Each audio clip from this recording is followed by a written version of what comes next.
எல்லாருக்கும் வணக்கம். நான் விஜய் கார்த்திக்.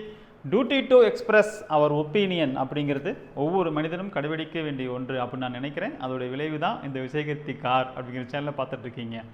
இன்றைக்கி ஒரு முக்கியமான டாபிக் பார்க்க போகிறோம். வாங்க வீடியோக்குள்ளே போய் டீட்டெயிலாக பார்க்கலாம்.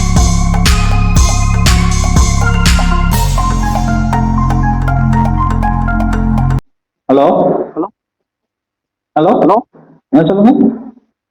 This call is now being recorded. Sir வணக்கம். சொல்லுங்க சார். சார் உங்க சேனல் நான் பார்த்துருக்கேங்க சார். மை வீக் ரெட் செகண்ட்ஸ் நீங்க இது பண்ணிட்டு இருக்கீங்க. எனக்கு நீங்க உங்களுடைய கருத்து நீங்க சொல்றீங்க, அதை பத்தி ஒன்றும் பிரச்சனை இல்லைங்க சார். பட் எந்த விதத்துல பேசுறேன்னு எனக்கு தெரியலைங்க சார். நாங்களும் பார்த்தோம்னா அதில் பயணம் பண்ணிட்டு தான் இருக்கோம். ஒரே ஒரு நாங்க மை வீக் ஆக்சுவலா பயணம் பண்ணிக்கிட்டு தான் இருக்கோம். டிராவல் பண்ணிட்டு இருக்கோம். எங்க கம்பெனியை பத்தி எப்படின்னு எங்களுக்கு தெரியும். பட் ஒரே ஒரு கொஸ்டின் சார், நீங்க இந்த மாதிரி விஷயத்த ஏன் சேனல்ல போறீங்க நான் தெரிஞ்சுக்கலாமா? ஒரு மக்களுக்கு ஒரு அவேர்னஸ் இருக்கும் போறீங்கல்ல. ஆமா. இப்ப மக்களுக்கு ஒரு அவேர்னஸ் இருக்கும் போடக்கூடிய நீங்க உங்ககிட்ட பேட்டி கொடுக்கக்கூடிய அந்த அசோக் மீதி அவங்களுடைய இது விஷயம் இன்கம் சோர்ஸ் என்ன பண்ணிட்டு இருக்காங்க, ஏது பண்ணிட்டு இருக்காங்க, ஸோ இந்த விஷயத்துல அங்க போலாமே. சரியா ஒன் சைடா பேசுறீங்க. நீங்க போலாம்ல சார். அதாவதுங்க அவருடைய கான்டாக்ட் நம்பரு நீங்களே போதும் ஒரு லெட்டர் பேர் எல்லாம் ரெடி பண்ணி ஏதோ ஒரு பர்சன்டேஜ் எல்லாம் வட்டி எல்லாம் போட்டு கொடுப்பாரு அப்படின்னா சொன்னாங்க இல்லையா? அது அது மைவீட்டு ஆளுங்க பண்ணாங்களா யாரு பண்ணாங்களோ அதுல அவருடைய கான்டாக்ட் நம்பர் இருக்கு. ஓகே. நீங்களே போன் பண்ணி உங்களுடைய டவுட் எல்லாம் நீங்க அவர்கிட்டயே கேட்கலாம். இல்ல இல்ல அதாவது சார் நீங்க ஒரு கோரிக்கை ஒரு சின்ன நான் சொல்றேங்க. இப்போ சொல்லுங்க. இப்போ அவரு பாத்தீங்கன்னா அவருடைய பர்சனல் அவருக்கும் தொழில் நிறைய இருக்கு, அது எனக்கு தெரியும். அவர் தொழில் அவங்க அப்பாவுக்கு தொழில் பண்றாரு, அவங்க அப்புறம் அவங்க பண்றாங்க, அது எனக்கு தெரியும். எனக்கு தெரிஞ்ச விஷயத்த நான் அவர்கிட்ட போயிட்டு நான் கேட்கணும் அப்படின்னு எனக்கு அவசியம் இல்லை. உங்களுக்கு தெரியணும் அப்படின்னு ஆர்வம் இருந்தா நீங்க போன் பண்ணா அவரே எடுத்து பேசுவாரு. உங்களுடைய பர்சனல் டீட்டெயில்ஸ எல்லாமே எனக்கு நீங்க அப்டேட் பண்ணுங்க, நீங்களே கேட்டு தெரிஞ்சுக்கலாம். இதுல இருங்க. உங்க பேருங்கண்ணா? என் பேரு பாத்தீங்கன்னா ஸ்டீஃபன். ஆமா ஆமாங்க. ஸ்ரீகாந்த். எந்த ஊருங்கண்ணா? ஜீவாங்களா? நீங்க எந்த ஏரியா சார்? நம்ம ஈரோடு பக்கத்துல ஆபீஸுங்க. நீங்க எந்த ஊருங்க? நான் பார்த்தோம்னா மதுரை ஏரியா, திண்டுக்கல் ஏரியாவில் நடுவுல இருக்கேன். அதாவது நீங்க ஒரு மைவீத்திரியில ஒரு சார்பா மைவீத்திரிக்காக நீங்க பயணப்படுறீங்க, அதுக்காக பேச வரீங்கன்னா உங்களுக்கு பயணப்படுறது கிடையாது. ஒரு விஷயம் புரிஞ்சுக்கங்க. எங்களுக்கு பார்த்தோம்னா இதுல பார்த்தோம்னா ஒர்க் பண்ணிட்டு இருக்கோம். என்னங்க சார்? ஒர்க் பண்ண என்னவா இருக்கீங்க? இதுல ஒரு மெம்பரா இருக்கேன், ஒரு சிஎம் மெம்பரா இருக்கேன். சிஎம் மெம்பரா இருக்கீங்க. அப்ப உங்களுக்கு பர்சனலா எந்த தொழிலா பண்றீங்க? ஏதாவது தொழில் பண்றீங்களா சார்? என்னுடைய ஒர்க்கே பார்த்தீங்கன்னா மைவீத்ரி ஆர்ட்ஸ் தான். மைவீத்ரிங்கிற ஒண்ணு வரதுக்கு முன்னாடி நீங்க ஏதாவது பிசினஸ் பண்ணிட்டு இருந்தீங்களா? எனக்கு மைவீத்ரி ஆர்ட்ஸ் தான் லைஃபே கொடுத்தது. அதுக்கு முன்னாடி என்ன, மைவீத்ரிக்கு முன்னாடி என்ன பண்ணிட்டு இருந்தீங்க? மைவீத்ரி ஆர்ட்ஸ் முன்னாடி நான் காலேஜ் படிச்சுட்டு இருந்தேன். காலேஜ் படிச்சு முடிச்சதுக்கு அப்புறம் மைவீத்ரி ஆர்ட்ஸ்ல ஜாயின் பண்ணேன். என் அம்மா இறந்ததுக்கு அப்புறமும் நான் வேலை இல்லாம தவிச்சதுக்கு அப்புறம் எனக்கு சோறு போட்டது மைவீத்ரி ஆர்ட்ஸ் மட்டும்தான். அதுல மாற்று உங்களை மாதிரி நிறைய பேரு மைவீத்ரியில பலன் அடைஞ்சிருக்கிறாங்க. ஒரு நிமிஷம் இருங்க சார். உங்களுடைய ரெக்கார்ட் நான் கேட்டேன். அந்த எஸ்ஜி ப்ரொமோஷன் பத்தி நீங்க பேசுனீங்க. பட் அந்த நபர் பார்த்தோன்னா மைவீத்ரி ஆர்ட்ஸ் தான் சொல்றேன். மைவீத்ரி ஆர்ட்ஸ் பார்த்தோம்னா கிட்டத்தட்ட பார்த்தோம்னா பியூர் பிளான் வச்சுட்டு இருக்காங்க. அதுல உள்ள நெகட்டிவ் பாசிட்டிவ் பார்த்தோம்னா அதை கட்டமைக்கப்பட்ட நான் எங்க எம்டி சாருக்கு மட்டும்தான் தெரியும். நீங்க பேசுறது உங்க கருத்து சொல்றது அவங்களுடைய விருப்பம். நான் அதுல தடை பண்ண மாட்டேன், அது உங்களுடைய விருப்பம். பட் பேசக்கூடிய விஷயத்த பார்த்தோம்னா ஒரே பக்கம் தீர விசாரிக்கும், ரெண்டு பக்கம் கேட்டு பார்க்கணும். இருதரப்பு வாதத்தை கேட்டு மட்டும்தான் பார்த்தோம்னா இருதரப்பு வாதம் கேட்டு தானே கோர்ட்டு தீர்ப்பு கொடுப்பாங்க. இப்போ திரு கார்த்திக் பிள்ளை அவர்கள் வீடியோ போடுறாரு இல்லையா? அவரு இருதரப்பு வாதத்துல எந்த பக்கம் இருதரப்பு எந்த இடத்துல அவர் கேட்டு மையத்திரிக்கு மட்டுமே சப்போர்ட்டா பேசுறாரு. மைத்ரிக்கு சப்போர்ட்டா பேசுறது பார்த்தோம்னா அது ரெண்டாவது விஷயம். நான் சொல்ல மாட்டேன், உள்ள விஷயத்த பேசுறாரு. உள்ள விஷயத்த அவர் பேசுறது மட்டும் உள்ளது விஷயம் கிடையாது. அவர் மைத்ரியில இரண்டு பக்கம் என்ன விசாரிச்சாரு சொல்லுங்க. சார் அதைத்தான் நான் சொல்றேன், 2 பக்கம் விசாரிக்கிறேன்னா ஃபர்ஸ்ட் வந்து பார்த்தோன்னா இந்த கம்பெனியை பத்தி அலிகேஷன் வச்சுட்டு வந்து பார்த்தோன்னா அந்த கம்பெனியில ஒர்க் பண்ணக்கூடிய நபர்கள் வந்து பார்த்தோன்னா அது சொல்லணும் ஃபர்ஸ்ட்.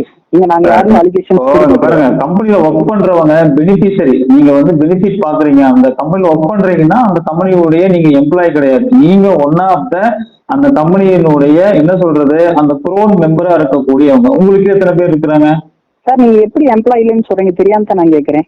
எனக்கு ஒரு வருமானம் கொடுக்குறாங்க சார். நான் இதை முடிச்சிடுறேன். இப்போ நீங்க மைவீத்தில ஒர்க் பண்றீங்க சரிங்களா? நீங்க ஒரு எம்ப்ளாய் அப்படின்னா உங்களுக்கு இஎஃப் பிஎஃப் எல்லாம் புடிச்சு மாசம் சம்பளம் போடுறாங்களா? உங்களுக்கு அப்பாயின்மெண்ட் ஆர்டர் கொடுத்து உங்களுக்கு ஹெச்ஆர் மேனேஜ்மெண்ட் மெயின்டைன் பண்ணி உங்களுக்கு மாதம் சம்பளம் கொடுக்குறாங்களா? சரி, நல்ல கேள்விதான். உங்களுக்கு கேள்வி ஒரு விஷயம் புரிஞ்சுக்கோங்க, கரெக்டா பதில் கேட்டுக்கோங்க. எம்ப்ளாய்ங்கிறது வந்து பார்த்தோம்னா எங்க கம்பெனியோட கான்செப்ட், இன்னைக்கு எந்த ஒரு பிசினஸ் நீங்க வந்து பார்த்தோன்னா பிஇ சிவில் இன்ஜினியர் பண்றீங்க, ஒரு இன்ஜினியரிங் ஒரு ஒர்க் பண்ணிட்டு இருக்கீங்க. ஒரு பில்டிங் முடிச்சதுக்கு அப்புறம் அந்த பில்டிங்கோட உங்களுக்கு வந்து பார்த்தோன்னா உங்க பிசினஸ் முடிய போறது கிடையாது. தென் அதில் வந்து பார்த்தோன்னா இன்னொரு ஒரு விஷயம் வந்து ரெஃபர் பண்ணி போயிட்டே இருப்பீங்க. ஸோ அதே மாதிரி வந்து பார்த்தோன்னா எந்த ஒரு பிசினஸ்க்கு வந்து பார்த்தோன்னா மேன் பவர் தேவை. எங்க கம்பெனில ஒரு வித்தியாசமா என்ன ஒர்க் பண்ணியிருக்காங்கன்னா பர்ச்சேஸ் பண்ணக்கூடிய வர நபரை எம்ப்ளாயா கன்வெர்ட் பண்ணி அவங்களுக்கான ஒரு ஒர்க் கொடுத்து போறாங்க. இன்னைக்கு வந்து பார்த்தோன்னா எங்களுக்கு வந்து சும்மா இந்த நம்ம நியமேக்ஸ் மாதிரி நீ 1 லட்ச ரூபா கட்டுப்பா, உனக்கு வந்து பார்த்தோம்னா மாசம் 15,000 வருமானம் வந்து 1ஆம் தேதி இருந்துச்சுன்னா கொடுக்கறது கிடையாது. இன்னைக்கு எனக்கு வந்து பார்த்தோன்னா 3 to 4 hours நான் ஸ்பெண்ட் பண்ணா மட்டும்தான் எனக்கு இன்கம். ஸோ எனக்கு ஒர்க் பண்ணா மட்டும்தான். நீங்க என்ன படிச்சுதான் சொன்னீங்க காலேஜ்ல? சார் நீங்க என்ன கிராஜுவேட் படிச்சீங்க சார்? நான் படிச்சது லேப் டெக்னீஷியன். லேப் டெக்னீஷியனா? லேப் டெக்னீஷியன் அந்த நம்ம வந்து அந்த பிளட் இதெல்லாம் டெஸ்ட் பண்றோம்ல அது இல்லைங்களா? அதாவது ஒரு நிமிஷம், உங்க எஸ்ஜி ப்ரொமோஷன் ஒரு வீடியோ பாத்தீங்க சார். நீங்க கேட்டது எஸ்ஜினா என்னன்னு கேக்குறீங்க. அதாவது வந்து பார்த்தோன்னா மைவித்தி ஆர்ட்ஸ் மெம்பர் வந்து பார்த்தோம்னா அவங்களுக்கு தெரிஞ்ச ஒரு சில விளக்கத்தை சொல்றாங்க. பட் நீங்க கேட்கறது என்னன்னா பாருங்க, அதாவது எஸ்ஜி அப்படிங்கிறது அதுல 12 ஸ்டெப் இருக்கு சரிங்களா? 12 ஸ்டெப்ல ஒரு ஓஎம் மெம்பர் வராரு. அந்த ஓஎம் மெம்பரு அவரு கீழே 3 பேரை சேர்த்துட்டாருன்னு வச்சுக்கோங்க, அவரு வந்து முதல் எஸ்ஜி ஆவாரு. அது மாதிரி அதுக்கு அடுத்து 3 பேர் ஜாயின் பண்ணிட்டே வந்தாங்க அப்படின்னா 12 ஸ்டெப் வரைக்கும் அவருக்கு அந்த எஸ்ஜி ப்ரோக்ராம் போகும். ஆனா அந்த ஓஎம் மெம்பர் பணம் போடணும் அப்படின்னு கட்டாயம் கிடையாது சரிங்களா? இப்போ அவரு கீழே வருவாங்க இல்லையா, அவங்களும் பணம் போகணும் கட்டாயம் கிடையாது, விருப்பப்பட்டா போட்டுக்கலாம். இப்படிதான் அந்த எஸ்ஜி ப்ரோக்ராம் போகும். ஆனா அதுவே அவருக்கு அந்த எஸ்ஜி உடைய ஃபுல் ஃபார்மே அவருக்கு சொல்ல தெரியல. ஆனா எஸ்ஜி ப்ரோக்ராம் அவரு போன் எடுத்து பேசும்போதே மைவீத்தில இந்த எஸ்ஜி ப்ரோக்ராம் பத்தி சொல்லுங்க அப்படின்னு சொல்லிட்டு என்கிட்ட ஸ்டார்ட் பண்றாரு. ஆக்சுவலா அது வந்து பிளான் கிடையாது, எஸ்ஜி பிளான் கிடையாது. அது வந்து என்னன்னா மல்டி லெவல் மார்க்கெட்டிங் அங்க வந்து நிறுவனத்துல கொண்டு வராங்க. எல்லாருமே வந்து பணம் போடணும் கட்டாயம் கிடையாது, பணம் போடணும் கட்டாயம் கிடையாது. சார் ஒரு நிமிஷம் இருங்க. நான் வந்து பார்த்தோன்னா வெஸ்டிஜ் பண்ணியிருக்கேன், நிறைய கிட்டத்தட்ட வந்து பார்த்தோன்னா மார்க்கெட்டிங் நான் பண்ணியிருக்கேன். எந்த ஒரு மார்க்கெட்டிங் வந்து பார்த்தோன்னா ப்ராடக்ட் பர்ச்சேஸ் பண்ணதுக்கு அப்புறம் நான் வந்து மைவீத்திக்கு வந்துட்டேன், இப்போ வெஸ்டிஜ்ல ஒர்க் பண்ணிருக்கேன் அப்படிங்கிறீங்க சார்? நான் வந்து சின்ன வயசுல, புரியுதா உங்களுக்கு, நான் 10th 12th எங்க அப்பா அம்மா பார்த்துட்டு இருந்தாங்க. ஸோ அவங்களுடைய ஃபீல்டு ஒர்க் போறப்ப வந்து பார்த்தோன்னா எனக்கு அப்போ வந்து பார்த்தோன்னா ஏஜ் 18 வயசு எனக்கு இருக்கு. அதில் சட்டப்பூர்வமா அதுக்கு ஜாயின் பண்றது தப்பு தானே. பட் அவங்க போய் பேசக்கூடிய அந்த ஒரு விஷயம் எனக்கு ஒரு நாலேஜ் இருக்கும். எந்தெந்த மாதிரி மார்க்கெட்டிங்ல வந்து பார்த்தோன்னா அப்ளிகேட் பண்றாங்க நான் கண் கூட பாக்குறப்ப எனக்கு தெரியுங்களா, அதுல உள்ள வித்தியாசம் இதுல உள்ள வித்தியாசம்னு சொல்லி உங்களுக்கு தெரியுங்களா? அந்த மாதிரி நான் சொல்றேன், புரியுதா உங்களுக்கு? நான் சின்ன வயசுல அவங்க நெட்வொர்க் பண்றப்ப கூட நான் போவேன். இருக்குதானே? என்னங்க சார் இருக்கு? வெஸ்டீஜ் நிறுவனத்தையே நீங்க தொடர்ந்து பயணிக்கல? என்னது? வெஸ்டீஜ் நிறுவனம் இப்பவும் லைவ்ல இருக்கு, 22 வருஷமா 24 வருஷமா இருக்கிறாங்க இல்லையா? ஓகே. ஏன் அந்த நிறுவனத்துல நீங்க பயணப்படாம வெளியே வந்துட்டீங்க? அந்த நிறுவனத்தில் தயாரிப்புனா ப்ராடக்ட் அதுக்கு தகுந்த ரிசல்ட் கொடுக்கல. ஒரு விவசாயிக்கு வந்து பார்த்தோன்னா ஒரு மருந்து நான் சஜஸ்ட் பண்ணேன், அந்த மருந்து வந்து பார்த்தோம்னா செடிக்கு அடிச்சு கருகி போச்சு, அந்த நபர் என்னை திட்டுறாரு. ஸோ ப்ராடக்ட் வந்து எனக்கு பிடிக்கல, கம்பெனி நான் குறை சொல்ல. ஆனா 23 வருஷமா நிறுவனம் இருக்குன்னு சொல்றாங்களே? என்னங்க சார்? 20 வருஷத்துக்கு மேலேயே அந்த நிறுவனம் ரிசல்ட் வந்தாதான் நெக்ஸ்ட் ப்ராசஸ் நான் மூவ் பண்ண முடியும். எனக்கு ரிசல்ட் வரல, நான் எப்படி நெக்ஸ்ட் ப்ராசஸ் நான் மூவ் பண்ண முடியும்? இப்போ வந்து மைவீத்தில அது மாதிரியான பிரச்சனை ஃபியூச்சர்ல வரவே வராதுன்னு சொல்றீங்களா? இதனால ஒரு சைடு யாருக்குன்னு எப்படி சொல்றீங்க? 23 வருஷமா ஸ்டாண்டர்டா நிக்கிற ஒரு நிறுவனம், அதுவும் டைரக்ட் செல்லிங் இது மாதிரியான ஒரு மார்க்கெட்டிங் மல்டி லெவல் மார்க்கெட்டிங் எடுத்து மார்க்கெட்ல வரக்கூடிய ஒரு நிறுவனமே அவங்களுடைய ப்ராடக்ட் வந்து ஒரு விவசாயி உங்களை திட்டுறாரு, அந்த அடிச்ச உரம் வந்து நல்லா இல்லைன்னு திட்டுற அளவுக்கு இருக்குதுன்னா இந்த நிறுவனத்துல அதே மாதிரி தப்பு நடக்கவே நடக்காதுன்னு எப்படி சொல்றீங்க? எங்க நடக்கவே வாய்ப்பே இல்லைங்கிறதுக்கு உதாரணம் சொல்லுங்க. சார் ஆக்சுவலா ஒரு விஷயம் நீங்க புரிஞ்சுக்கணும். என்ன ஒரு விஷயம் வந்து புரிஞ்சுக்கணும்னா, இந்த கம்பெனில வந்து நீங்க பேசக்கூடிய வந்து பார்த்தோன்னா 10 பேர் கட்டுறாங்க, 10வது கட்டக்கூடிய பணத்தை தூக்கி ஆளுக்கு எடுத்து கொடுக்குறாங்க, அந்த கான்செப்ட் தெரியாது. அப்படி கிடையாது. நீங்க பேச ஒரே கான்செப்ட் நீங்க பேசிட்டு அப்படி கிடையாது. நான் பேசி அதாவது ஒரு நிமிஷம் சொல்லுங்க. ஒரு நிமிஷம் நான் பேசி முடிச்சுக்கிறேன். இவ்வளவு பேசக்கூடிய நீங்க வந்து பாத்தீங்கன்னா கம்பெனியோட ப்ராடக்ட்ஸ் எத்தனை ப்ராடக்ட்ஸ் இருக்குன்னு எனக்காக வந்து சொல்லியிருக்கீங்களா? எத்தனை ஹப் இருக்குன்னு சொல்லியிருக்கீங்களா? அதை டிரான்ஸ்போர்ட் பண்ணக்கூடிய ரெண்டு விதமா இருக்கு. நேரா பேசலாம். என்னங்க சார் இந்த ப்ராடக்ட்ல எப்போ லான்ச் பண்ணாங்க? ஐ திங்க் 2022 இருக்கும். 22 to 23. இந்த கம்பெனி ஸ்டார்ட் ஆகி எத்தனை வருஷம் ஆச்சுங்க? என்னங்க சார்? இந்த கம்பெனி ஸ்டார்ட் ஆகி எத்தனை வருஷம் ஆச்சு? 2021. 21ல ஸ்டார்ட் பண்ணி அவங்க ஒரு வருடத்துக்கு முன்னாடி தான் இந்த ப்ராடக்ட் லான்ச்சிங்கிறது கொண்டு வராங்க. அதுக்கு முன்னாடி அவங்க கிட்ட இருந்து 2 ப்ராடக்ட் அதை தான் கொடுத்துட்டு இருந்தாங்க. அதையும் வெளியே இருந்து அவுட் சோர்சிங் பண்ணாங்க. மற்ற ப்ராடக்ட் எல்லாமே வெளியே இருந்து அவுட் சோர்சிங் தான் இன்னைக்கு வரைக்கும் பண்றாங்க. இந்த ப்ராடக்ட் லான்ச்சிங், இதோடைய இந்த ஸ்டோரு, இதெல்லாம் வந்து இந்த கான்செப்ட் எல்லாம் இப்போ ஒரு 1 இயருக்கு முன்னாடி தான் அவங்க லான்ச்சே பண்ணாங்க. இதுக்கு முன்னாடி அவர்களுடைய அந்த பணத்தை வாங்கி அவங்க ரொட்டேஷன் பண்ணது, அந்த அந்த அந்த வரவு செலவு எல்லாம், அந்த டிரான்சாக்சன் எல்லாம், அந்த எக்ஸிகியூஷன் எல்லாம் எப்படி நடந்துச்சு சொல்லுங்க. நல்ல கேள்விதான், சூப்பர் கேள்வி. நான் கேட்கிறேன். அதாவது வந்து பார்த்தோன்னா 2 ப்ராடக்ட்ஸ் வந்து பார்த்தோன்னா அவங்க வந்து கொடுத்துருக்காங்க. இப்போ நான் உங்களுக்கு ஒரே ஒரு கொஸ்டின் கேட்கிறேன். இப்போ வந்து பார்க்குறோம்னா ட்ரெடிஷ்னல் மார்க்கெட்டிங் புரிஞ்சுக்கோங்க. மைவிடி ஆட்ஸ் வந்து பொறுத்த வரைக்கும் ட்ரெடிஷ்னல் மார்க்கெட்டிங் இது 3 நேர்கோட் பார்வையில போயிட்டு இருக்கு. ஒன்னு விளம்பரத்துறை, இன்னொன்னு வியாபாரத்துறை, இன்னொன்னு பார்த்தோன்னா வர்த்தகத்துறை. இது 3ல ஏதாவது ஒன்னு அடி வாங்கிச்சுன்னா பிசினஸ் வந்து டிராப் ஆகும். உங்களுக்கு தெரிஞ்ச விஷயம் தான். அப்படி இருக்கிறப்ப நான் உங்கள்கிட்ட வந்து பார்த்தா ஒரு ஸ்கேம் அவேர்னஸ் கொடுக்குறேன். ஓகே குட், ஏத்துக்கிறேன். நான் அந்த ஸ்கேம் அவேர்னஸ் நீங்க வீடா போய் கொடுக்காம யூடியூப்ஸ்ல வந்து பார்த்தீங்கன்னா 10 நிமிஷம் வீடியோ போறீங்க, 37 நிமிஷம் வீடியோ போறீங்க, 40 நிமிஷம் வீடியோ போறீங்க. ஏன் அந்த வீடியோ டியூரேஷன் டைமிங் சில நேரம் அதிகமா போட்டா அதற்கான வருமானம் வரும் யூடியூப்ல இருந்து ஏன் சொல்றாங்க? சொல்லுங்க சார். யூடியூப்ல இருந்து வருமானம் வரலன்னு சொல்ல முடியும் உங்களால? யூடியூப்ல இருந்து வருமானம் வந்து அந்த ஒவ்வொரு வியூஸுக்கும் அது எத்தனை நீங்க வந்து அந்த மானிட்டைசேஷன் ஆகிறதுக்கு மட்டும்தான் அந்த 1000 சப்ஸ்கிரைபர், அதுக்கப்புறம் 4000 மணி நேரம் வாட்ச் ஹவர்ஸ் 2 மேட்ச் ஆகி மானிட்டைசேஷன் ஆயிடுச்சுன்னா அதுக்கப்புறம் அந்த வியூஸ் அது சப்ஸ்கிரைப் பண்ணாங்க பண்ணல, வியூஸ் பார்த்தாங்க இல்லையா, அந்த வியூஸ் பார்த்ததை வச்சு அந்த ஆடுக்கு அவங்க எவ்வளவு பே பண்றாங்களோ அந்த பேவ்ல இருந்து இந்த கண்டென்ட் கிரியேட்டருக்கு சம் பர்சன்டேஜ். இப்ப நான் ஒரு ஆடு வந்து நானே வந்து என்னுடைய நிறுவனத்துக்கு யூடியூப்ல விளம்பரம் பண்றேன், கேம்பெயின் ரன் பண்றேன். நான் வந்து ஒரு மாசத்துக்கு ஒரு கேம்பெயினுக்கு ஒரு 2000 பிக்ஸ் பண்றேன்னு வச்சுக்கோங்களேன். அதுல வந்து பாத்தீங்கன்னா அந்த விளம்பரத்தை என்னுடைய விளம்பரத்தை கொண்டு போய் கிட்டத்தட்ட 4000 பேத்துக்கு 5000 பேத்துக்கு ஒரு வாரத்துல காமிச்சிருப்பாங்க. அதை யாரெல்லாம் கிளிக் பண்ணி பார்த்தாங்களோ அதுக்கப்புறம் அதுல இருந்து எனக்கு கிளிக் பண்ணி பார்த்ததை பொறுத்து எனக்கு என்ன ஆகும், என்னுடைய பேமெண்ட் வந்து அவங்களுக்கு போகும், அதாவது கட் ஆகும். இது மாதிரி சொல்றேன். இந்த கரெக்டான ஒரு பாயிண்ட்டுக்கு வந்தீங்க. இதுல வந்து பாத்தீங்கன்னா நான் யூடியூபுக்கு பே பண்றேன், ஓகேங்களா? என்ன மாதிரி லட்சக்கணக்கான ப்ராடக்ட் செல்லர் யூடியூபுக்கு பே பண்றாங்க. அந்த யூடியூப் இந்த வீடியோவை யார் மூலியமா கிரியேட் பண்ணி ஒரு கண்டென்ட் கிரியேட்டர் மூலியமா கிரியேட் ஆகி மக்கள்கிட்ட போகும்போது அவர்களுக்கு ஒரு ரெவன்யூ ஜென்ரேட் பண்ணி கொடுக்குறாங்க. இப்போ மைவித்ரி கேஸ்ல வந்தீங்க அப்படின்னா இவர்கள் முதல்ல சொன்னாங்க வெளியே இருந்து நான் விளம்பரம் வாங்கிட்டு வந்து இதை கொடுத்துட்டு இருக்கிறேன்னு விஜயராகவன் நிறைய வீடியோ சொன்னாரு. இப்ப அந்த வீடியோ ஒண்ணு கூட இல்லை. இப்போ இங்க இருக்கிற ப்ராடக்ட் எல்லாமே விளம்பரப்படுத்துறது மைவித்ரியோடைய ப்ராடக்ட் தான். அதை பாக்குறது யாருன்னா ஏற்கனவே பணத்தை மைவித்ரியில முதலீடாகவோ இல்ல நீங்க சொல்ற மாதிரி பொருள் பர்ச்சேஸோ பண்ணிட்டு அதை வந்து நீங்க பார்த்து கேப்சா போட்டா உங்களுக்கு இன்கம் வரும் அப்படின்னு சொல்றதுனால அவங்க உட்காந்து பாக்குறாங்க. பப்ளிக் இருக்கக்கூடிய most of the percentage public வந்து பாத்தீங்கன்னா அதை பாக்குறது இல்லை. சரிங்களா? அதனால நீங்க சொல்றீங்க இல்லையா, யூடியூப்ல இன்கம் ஜென்ரேட் ஆகிறதுக்கும் மைவித்ரியில இன்கம் ஜென்ரேட் ஆகிறதுக்கும் என்டையர்லி டிஃபரெண்ட். ஏன்னா மைவித்ரிக்கு வந்து பாத்தீங்க அப்படின்னா வெளியே இருந்து நிறைய அட்வர்டைஸ்மெண்ட் வந்துச்சுன்னா என்கிட்ட பாருங்க 60 லட்சம் வியூவர்ஸ் இருக்கிறாங்க, 60 லட்சம் பேர் ஆப் இன்ஸ்டால் பண்ணி யூஸ் பண்றாங்க. நீங்க விளம்பரம் கொடுத்தீங்கன்னா 60 லட்சம் பேர்கிட்ட போகும் அப்படின்னா வெளியே இருந்து பணம் வரும். உங்க ப்ராடக்ட் இங்க இருக்கிற ப்ராடக்டே ஒரு பேஸ்வீட்டி கேரையோ இல்ல வேற ஏதாவது ஒன்னையோ அதையே திரும்ப திரும்ப திரும்ப அதை பார்த்து வச்சு அவன் கேப்சா போடுறதுனால எங்க இது எல்லாத்துக்கும் மைவித்ரி தான் பணம் தரணும். புரியுதுங்களா? வெளியிருந்து பணம் வராது. மைவி3 ஏற்கனவே உறுப்பினர்களுக்கு பணம் கொடுத்துட்டு இருக்கு.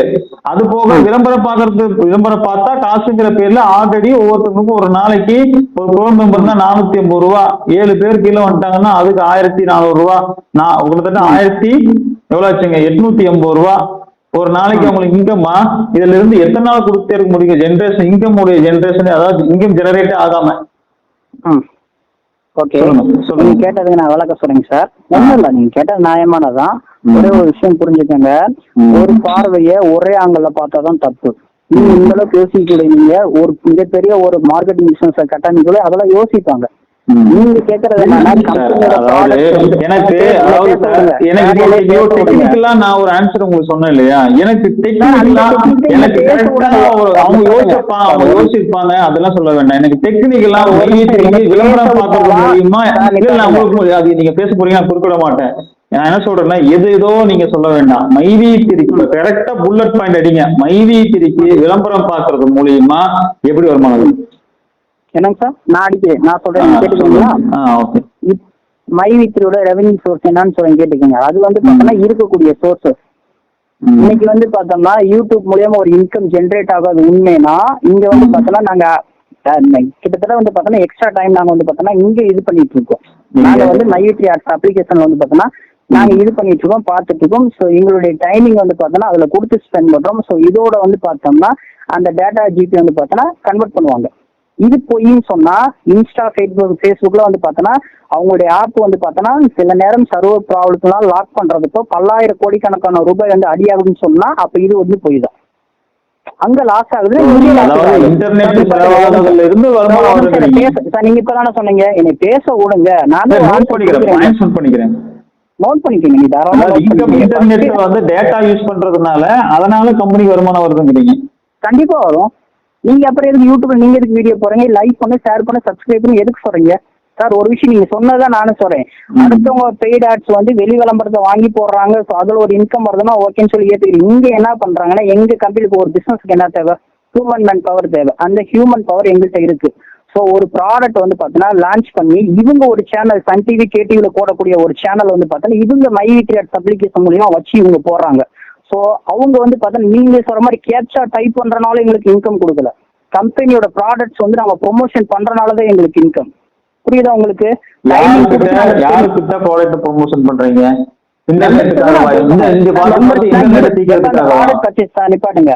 இந்த ப்ராடக்ட் நான் பர்ச்சேஸ் பண்றேன், இது எனக்கு இந்த பெனிஃபிட் வந்திருக்கு, ஸோ நீயும் வாங்கி வந்து உன்னோட அப்படின்னு சொல்லி சொல்றோம். ஒரே ஒரு கேள்வி கேட்கிறேன்.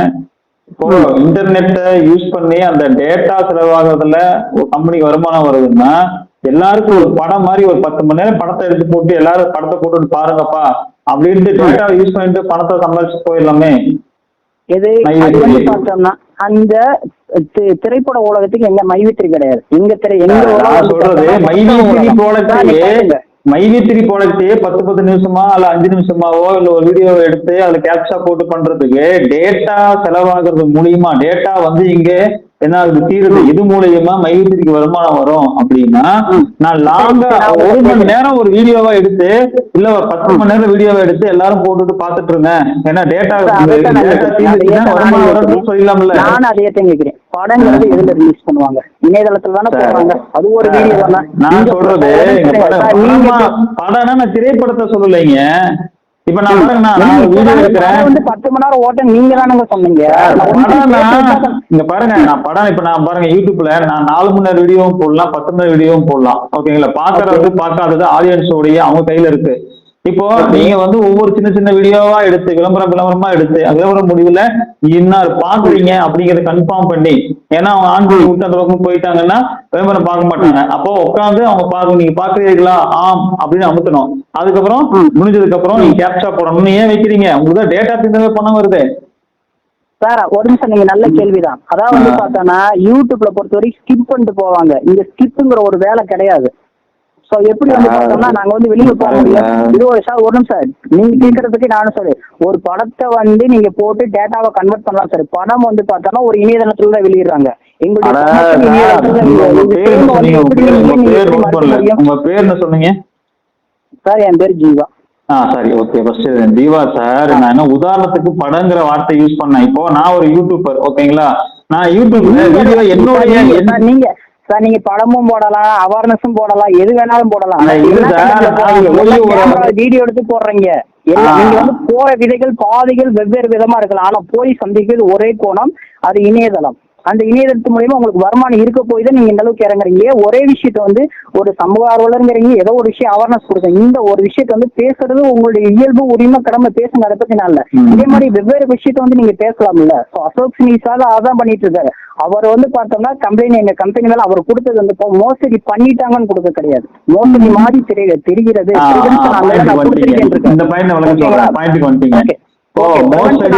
சார் இந்த ஒரு நிமிஷம் இருங்க, பேச விடுங்க.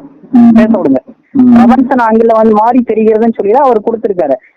ஒரு எனக்கு தெரிஞ்சு ஒரு அரசியல்ங்கிறது வந்து பார்த்தோம்னா மக்களுக்கு வந்து பார்த்தோம்னா ஒரு கோரிக்கை நிறைவேற்றி கொடுக்கறது ஒரு அரசியல். அதாவது வந்து மக்களோட பிரமுகர் தான் அரசியல்வாதிகள். ஓகேங்களா? அப்ப இவர் ஒரு அரசியல்வாதினா என்னுடைய இந்த கேள்வி நீங்க அவர்கிட்ட கட்டாயம் கேட்கணும். நீங்க கட்டாயம் நீங்க கேட்கணும். இல்லாட்டி நீங்க அவர்கிட்ட லைவ் போறது நீங்க தப்பு. என்னைய பொறுத்த வரைக்கும் என்னுடைய கருத்து, என்னுடைய பார்வையில. அதாவது ஒரு அரசியல்வாதிங்கிறவர் வந்து பார்த்தோம்னா சமூக சேவை செய்யறதுக்கு தான் அவர் அரசியல்வாதி. ஓகேங்களா? இப்ப அவர் போற வழியில ஏதோ ஒரு ஆக்சிடென்ட பாக்குறாரு, ஒரு ஆம்புலன்ஸ்க்கு தகவல் சொல்லிட்டு எப்ப இந்த மாதிரி இருக்குப்பா போப்பான்னு சொல்லி தகவல் சொல்லிட்டு போகணும். அதுதான் ஒரு அரசியல். ஏன்னா ஒரு அரசியல்வாதி ஒரு பிரச்சனை கிடையாது, 1008 பிரச்சனை. அரசியல்ங்கிறது சேவை. இவர் ஒரே விஷயத்த வந்து பார்த்தோம்னா போக்கஸ் பண்ணி பேசுனா என்ன காரியம்? கேட்கலாம்ல. அந்த ஒரு அரசியல்வாதிக்கு இந்த மைவி கிரியேட்ஸ் மட்டும்தான் பிரச்சனையா? உலகத்துல வேற எந்த பிரச்சனையுமே இல்லையா? அதே என்னுடைய கேள்வி. சரி, இப்போ எல்லாரும் வந்து இதே கேள்வி என்கிட்டயும் கேட்டாங்க. நீங்க மைவி மட்டும் வீடியோ போடுறீங்க பாருங்க, அந்த கம்பெனி மோசடி பண்ணாங்க, இந்த கம்பெனி மோசடி பண்ணாங்க அப்படின்னு சொல்லி. ஏன்னா இந்த கம்பெனியோட வந்து மெம்பர்ஸோட எண்ணிக்கை அதிகம். இதை போட்டா நல்லதும் கேட்டதா ஆட்டோமேட்டிக் எனக்கு வியூ சேரும். நீங்க ஒரு லெவலுக்கு போவீங்க. அதாவது தீமைக்கும் நன்மை செய்கிற விஷயத்த எங்க கம்பெனி கரெக்டா உங்க மூலியமா. இன்னைக்கு யூடியூபுக்கு போயிட்டு மைவி திருப்பி பாசிட்டிவா பேசுறவங்க வியூஸ் எல்லாம் எடுத்து பாருங்க. என்னுடைய வியூஸ் எடுத்து பாருங்க. அதுல பாதிக்கு 3 மடங்கு கம்மியா இருக்கும் வியூஸ். நான் வந்து இப்ப மைவி திரியை பயன்படுத்தணும்னு நினைச்சு அதை வியூஸ் அள்ளணும்னு நினைச்சுன்னு வச்சுக்கோங்களேன். மைவி திரியை இப்ப கார்த்திக் பிள்ளை மாதிரி நான் பேசணும். நெகட்டிவா பேசுறதுனால உங்க நிறைய பேர் எங்க சொல்லியிருக்கிறாங்க, நாங்க உங்க வீடியோ பாக்குறது இல்ல. ஏன்னா திறந்தா நெகட்டிவா தான் இருக்கும், மைவி திரி பணம் வராது, இல்ல ஏதோ நெகட்டிவா தான் இருக்குன்னு பாக்குறது இல்ல அப்படின்னு நிறைய பேர் சொல்றாங்க. இப்போ நீங்க கம்பேர் பண்ணி பாருங்க. என்னுடைய வியூஸ் அதர் மைவி திரியை பத்தி ஏதோ ஒரு வகையில அந்த மக்களுடைய மனநிலையை புரிஞ்சுக்கிட்டு மைவி திரிக்கு, அதாவது இன்னைக்கு ஏதாவது மைவி திரிக்கு நமக்கு ஆன்சர் ஏதாவது நல்ல விஷயமா வராதா அப்படின்னு அவங்களுடைய எதிர்பார்ப்பை புரிஞ்சுக்கிட்டு அந்த எதிர்பார்ப்பை பயன்படுத்திட்டு மைவி திரி பாசிட்டிவ் வீடியோ போடுறாங்க இல்லையா, அவங்கதான் மைவி திரியை பயன்படுத்துறாங்க. நான் வந்து மைவி திரி இருக்கக்கூடிய என்ன உண்மையோ அதை சொல்றதுனால என்னுடைய வியூஸ் பாருங்க ரொம்ப கம்மியா தான் இருக்கும். நான் இதை ஏத்துக்குவேன் சார். உண்மை நீங்க பேசுனா ஏத்துக்குவேன். நீங்க பாக்குறது குதிரைக்கு கடிவாளம் போட்டு ஒரே ஆங்கிள் பாக்குறீங்க. நீங்க மைவி கார்த்திக் பிள்ளை வந்து மைவி திரிக்கு 100% பாசிட்டிவா பேசுறாரு. இப்ப அவர் மைவி திரிக்கு 100% பாசிட்டிவா ஏன் பேசணும்? என்னங்க சார், அவர் உண்மையான விஷயம் அதனால பேசுறாரு. பாத்தீங்களா? இப்ப இதுதான் தப்பு. என்னன்னா ஒரு நிறுவனத்துல ஒரு தவறு கூட இல்ல நீங்க சொல்றீங்க பாத்தீங்களா? என்ன தவறு சுட்டி காமிங்க சார். ஒரு நிமிஷம், நீங்க என்ன தவறு எல்லா வீடியோலயும் சுத்தி காமிச்சிருக்கோம். எல்லா வீடியோலயும் அதான் சுத்தி காமிச்சிருக்கிறோம். ஏது நீங்க பேச ஒரே கண்டென்ட் 10 பேர் கொடுப்பாங்க. 10 பேர் கீழே கட்டுற நபர் 10 பேர்த்த காசு எடுத்து மேல இருக்க நபர் கொடுப்பாங்க. ஃபைனலா வந்து ஜாயின் பண்றவங்களுக்கு இது இருக்க முடியும். இப்போ வந்து பார்த்தோம்னா சாருக்கு இந்த இடத்துல ஒரு சின்ன ஒரு கோரிக்கை வைக்கிறேன். என்ன ஒரு கோரிக்கைன்னா, நீங்க அவர்கிட்ட சொல்லுங்க. பிரபஞ்சனாங்கல்ல வந்து கேஸ் போட்டிருக்காரு, பாராட்டக்கூடிய ஒரு விஷயம். அரசியல்வாதி இருந்து போட்டிருக்காரு. அரசியல்வாதி மக்களை கவனிக்க தப்பு கிடையாது. ஓகேங்களா? அவர் போட்டாரா, அந்த கேஸ் வந்து நீதித்துறைக்கு போச்சா, காவல்துறை பார்த்துச்சா, கோர்ட்ல போச்சா, அதை அவங்க பாத்துக்குவாங்க. ஓகேங்களா? இதுதான் ஒரு அரசியல்வாதிக்கு உள்ள கரெக்டான ஒரு கடமை. புரியுதா சார் உங்களுக்கு? அதை விட்டுட்டு வந்து பார்த்தோன்னா அதே இடத்துல வந்து பார்த்தோன்னா மூடிடுவாங்க, பண்ணிடுவாங்க, எடுத்துருவாங்க, கொள்ளுருவாங்கன்னு சொல்றதுக்கு வந்து பார்த்தோன்னா இவங்க அந்த ரூல்ஸ் அந்த அளவுக்கு பேசுறது அதிகாரம் யார் கொடுத்தது? சரி, கார்த்திக் பிள்ளைக்கு இவ்வளவு அதிகாரம் யார் கொடுத்தா? என்னங்க சார்? மைவி திரியை நான் கேட்க கிடையாது. நான் சொல்லுங்க. இப்போ நான் கேட்க, நீங்க இவரை பத்தி கேட்டீங்க இல்லையா? கார்த்திக் பிள்ளைக்கு இவ்வளவு அதிகாரம் யார் கொடுத்தா? கோர்ட்ல சார், கேஸ் இருக்குல்ல கார்த்திக்ல வந்து- சார், கோர்ட்ல கேஸ் இருக்குல்ல, கோர்ட் நல்லது கெட்டது சொல்லல. இவர் எதுக்கு 4 வீடியோ போடுறாரு சொல்லுங்க. சார் அவர் போடக்கூடிய வீடியோ வந்து பார்த்தோம்னா கிட்டத்தட்ட உண்மை விஷயத்த சொல்றாரு. இப்ப அவரு பேசுறது உண்மை விஷயத்த உங்களுக்கு நீங்க அவரு சார், அவர் பேசுறது வந்து கிட்டத்தட்ட பேசுறது- உண்மையா சார், அவர் இருக்குது அப்படின்னு சார், நீங்க இவ்வளவு நம்புறீங்க, சொல்றீங்களே. அப்படின்னு சார், இவ்வளவு உங்களுடைய சொல்றீங்களே. கருத்து அது. சார் இவ்வளவு சொல்றீங்களே, அவர் ஏகப்பட்ட வந்து ஓபன் சேலஞ்ச் விட்டுருக்காரு. அதேதான் கேக்குறேன், உண்மையான சார், ஒரு இப்போ அரசியல்வாதி அவர் சொல்ற அவர் ஓபன் சார்ஜ் விட்டார்ல சார், அது ஒரு விஷயமாவது அவர் சொன்ன ஒரு விஷயமாவது ஒன்னாவது நடந்துச்சா? அதை பதில் சொல்லுங்க எனக்கு. அவர் சொல்றாரு எனக்கு வந்து hello This call is now being recorded. Hello sorry, கொஞ்சம் ஃபோன் டவர் இஷ்யூனால கட் ஆயிடுச்சு. அதான் சரி சொல்லுங்க சார். ஓகே, அதான் நம்ம உங்களுக்கு சொல்லிட்டே இல்லைங்களா, இந்த நீங்க மைவித்திரியினுடைய உறுப்பினர், உங்களுக்கு வந்து இத வந்து கேட்கறதுக்கு இது பாசிட்டிவ் சொல்றதுக்கு ரைட்ஸ் இருக்கு. கோர்ட்ல கேஸ் போயிட்டு இருந்தாலும் அப்படின்னா அசியா ஒரு இந்தியன் சிட்டிசனா இத பத்தி பேசுறதுக்கு எனக்கு ரைட்ஸ் இருக்கு. சரியா? Okay sir. ஓகே சார், நான் ரொம்ப லேட் ஆயிடுச்சு, நான் இப்ப தூங்க போறேன் சார். அதான் நீங்க பேசுங்க, நான் பேசுறது யாரோட கடமை, நான் அதை பத்தி நான் அதை தலையிடல. பட் பேசுறது வித் ப்ரூஃப் வித் ரெக்கார்டு. இப்ப ஒரு அலிகேஷன்ஸ் கொடுத்துருக்காங்கன்னா அதாவது சார் உங்ககிட்ட நான் தெளிவா நானே உங்களுக்கு எல்லா ரெக்கார்டும் சொல்லிட்டேன். ஒரே ஒரு கேள்வி சார், பாருங்க, கோர்ட்டுடைய ஆர்டர் வச்சுதான் நான் பேசுறேன். நான் பண்ண போல பேசல. நீங்க கோர்ட்டுடைய ஆர்டர்ல கோர்ட்ல என்ன சொல்லி இருக்குங்கிறத வச்சுதான் நான் பேசுறேன். என்னுடைய கற்பனையில நான் எதுவுமே சொல்லல. Okay sir. அதற்கான ஆர்குமெண்ட் அங்க போகுது இல்லைங்க சார். என்ன அலிகேஷன்ஸ் அகைன்ஸ்ட் சில கவர்மெண்ட் கோர்ட்ல இருந்து ஆர்குமெண்ட் முடிக்கலன்னு வச்சுக்கோங்களேன், அந்த ஹியரிங்ல என்ன நடந்துச்சுங்கிற ஆர்டர் வெளியே வராது. அந்த ஆர்டர்ல என்ன வருதோ அதை நான் ஸ்டடி பண்ணிட்டு அதன் வழிதான் நான் பேசுறேன். ஓகே. கோர்ட் ஆர்டர் வராததுல நான் கற்பனை பண்ணி பேசல. ஓகே. நெக்ஸ்ட் ஒன்றும் இல்லைங்க சார். அதாவது வந்து பார்த்தோம்னா அலிகேஷன்ஸ் வச்சுங்க. இப்போ ஒரே ஒரு விஷயம் சார், அதாவது வந்து பார்த்தோம்னா அதாவது எங்க எம்டி சார் வந்து பார்த்தோம்னா இது அவருடைய பிளானிங்கா கூட இருக்கலாம். என்னுடைய கற்பனைக்கு நான் சொல்றேன். இன்னைக்கு நீங்க 1,21,000 வாங்குறதா லஞ்சம் நீங்க சொல்றீங்கல்ல, மோசடி சொல்றீங்கல்ல, அதான் சாரி, அதான் வந்து பார்த்தோம்னா மோசடி நீங்க சொல்றீங்கல்ல, சாரி லஞ்சம் சொல்லிட்டேன், மோசடி நீங்க சொல்றீங்கல்ல. அப்ப இந்த 1,21,000 வாங்காம என்னால பிசினஸ் பண்ண முடியும்னு சொன்னா நீங்க என்ன பண்ணுவீங்க? பண்ண சொல்லுங்க. அதற்கான விவாதம் இப்ப ஆன்சர் எனக்கு பதில் வேணும். வாங்காம பண்றத பண்ண சொல்லுங்க, யார் வேணா. அதத்தாங்க சார் நான் சொல்ல, இந்ததுக்கான அலிகேஷன்ஸ் வருங்கால திட்டம், வருங்காலத்துல வரதெல்லாம் அது அப்புறம் பேசிக்கலாம். இப்ப நடந்ததுக்கு என்னவோ அதுதான் நம்ம பேசுறோம். அதுக்கப்புறம் அவரு வந்து பணம் வாங்காம மக்களுக்கு எதை பண்றாரு அதை பண்றாரு எப்படி, அதாவது நம்ம இந்த அளவுக்கு பேசக்கூடியது ஒரு மிகப்பெரிய ஒரு கட்டாயம் பண்ணிக்கிட்டு போகக்கூடிய அதற்கான விளக்கம் வந்து பார்த்தோம்னா கோர்ட் சைடு கொடுப்பாங்க. இதுல தவறுனா அதுல சில தவறுகள் கரெக்ஷன் பண்ணி பிசினஸ் பண்ணுவேன்னு எங்க சார் சொல்லியிருக்காங்க. இது வந்து பார்த்தோம்னா இதுல அசோசியேஷன் மூடிடுவாங்க போயிருவாங்க. சரி, அவருக்கு யார் அந்த ரைட்ஸ் கொடுத்தது? என்னோட கேள்வி சார். இங்க ஓனருக்கு இந்த கோர்ட்ல வந்து எனக்கு கரெக்ஷன் பண்ணி கொடுத்துட்டு என்ன வந்து பிசினஸ் பண்ண விட்டுருவாங்கன்னு அவருக்கா ரைட்ஸ் கொடுத்தான்? என்னங்க சார்? அவருக்கே ரைட்ஸ் கொடுத்தா ஃபர்தரா இந்த கம்பெனியை நான் வந்து மீண்டும் தொடங்குவேன் அப்படிங்கிற ரைட்ஸ் அவருக்கா கொடுத்தா? சார் அதே நான் கேக்குறீங்க சார். எந்த ஒரு கம்பெனியை வந்து லாக் பண்றதுக்கு வந்து பார்த்தோன்னா அந்த கம்பெனில ஒர்க் பண்ணக்கூடிய நபர்களோட வந்து பார்த்தோன்னா கம்ப்ளைண்ட்ஸ் வேணும். இந்த கம்பெனி எனக்கு மோசடி பண்ணிடுச்சு போயிடுச்சு.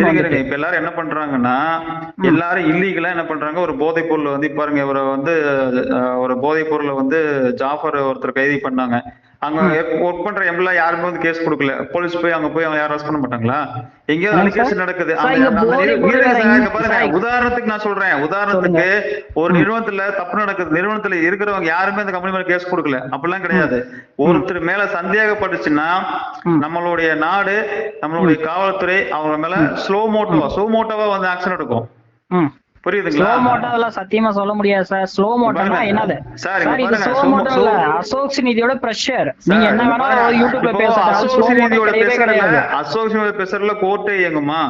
என்னங்க சார்? அசோக் நீதியோட பிரஷர்ல கோர்ட்டே இயங்குமான்னு கேக்குறேன். அது என்னால சொல்ல முடியாது. அதாவது ஒரு விஷயம் வந்து புரிஞ்சுக்கோங்க சார். இவ்வளவு பேசக்கூடிய ஒரு நபர் ஒரு ட்விட்டர் சார் ஒரு எக்ஸ் இணையதளம் வந்து பக்கத்துல நான் கம்ப்ளைண்ட் கொடுத்து 301 ஆகுது, 100 நாள் ஆகுது, 200 ஏன் கொடுக்கணும்? எனக்கு ஒரு சந்தேகம் இருக்குன்னு நான் ஒருத்தர் மேல கம்ப்ளைண்ட் கொடுத்திருக்கேன். அதை கூப்பிட்டு விசாரிங்க, ஏன் விசாரிக்காம இருக்கிறீங்கன்னு கேட்க செய்வாங்க.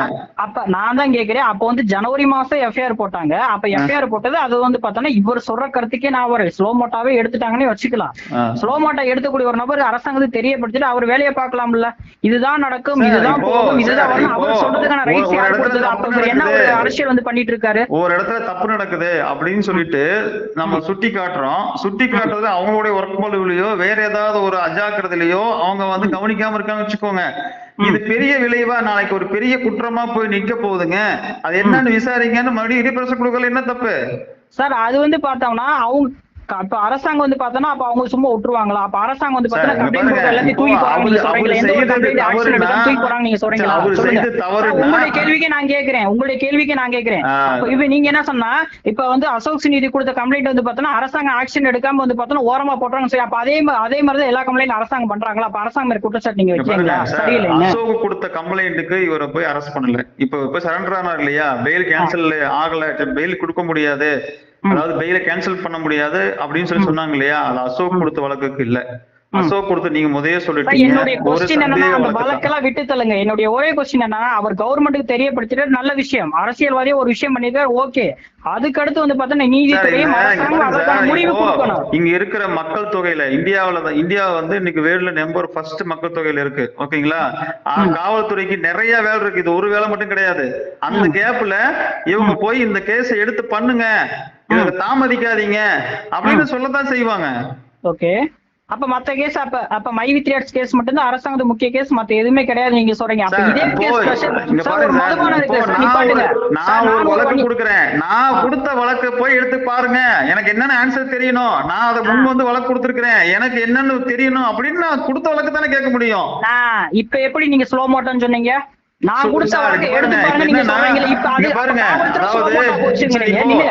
ஒரு நிமிஷம் நிப்பாட்டுங்க, கரெக்டா நான் பாயிண்ட் கேக்குறேன். காவல்துறை ஸ்லோ மோட்டா கேஸ் போட்டது நீங்க சொல்றீங்க. இப்ப ஒரு லெவல்ல நான் பிரஷர் பண்ணி கேக்குறப்ப நான் கொடுத்த வழக்க வந்து எடுத்து பாருங்கன்னு சொன்னா அப்ப அவர் கொடுக்காம எப்படி பார்க்க முடியும்? ஸ்லோ மோட்டா எப்படி போட்டாங்க? பாயிண்ட் வந்துட்டீங்களா? இப்ப என்னன்னா, ஒருத்தர் வந்து ஊர்ல இத்தனை பேர் இருக்காங்கன்னா, இப்ப அசோக் நீதி வந்து ஒருத்தர் மேல சந்தேகப்பட்ட மாதிரி, மைவி நிறுவனத்து சந்தேகப்பட்ட மாதிரி யாரு வேணா சந்தேகப்பட்ட உள்ள போடணும், உள்ள போட மாட்டாங்க. அதை விசாரிச்சு அந்த விசாரணையில இவர் சொன்ன மாதிரியான விஷயம் இருந்ததுன்னா காவல்துறை வழக்கு பதிவு பண்ணுவாங்க. அதுதான் சுமோட்டோ. சரி, ஓகே. பாருங்க ஜீவா சார், இங்க பாருங்க, நீங்க தயவு செய்து சொல்றதை கேளுங்க. கோர்ட் ஆர்டர்ல சுமோட்டா போட்டப்பட்ட வழக்குன்னு இருக்கு, ஓகேங்களா? நீங்க போய் தயவு செஞ்சு அதை படிச்சுட்டு வாங்க. இப்ப நீங்களும் நானும் நான் கோர்ட் ஆர்டரை தான் ஃபாலோ பண்றேன், நீங்க உங்களுடைய பர்சனல் ஒப்பீனியனை ஃபாலோ பண்றீங்க. சோ இது வந்து நாம நீங்களும் பேசியது ஒரு பேரும் கிடையாது. நான் மறுபடியும் சொல்றேன், நல்ல ஒரு வக்கீல பாருங்க, நல்ல ஒரு ஆடிட்டர் பாருங்க. குட் நைட் சார், பார்க்கலாம். Okay, good night sir. Okay.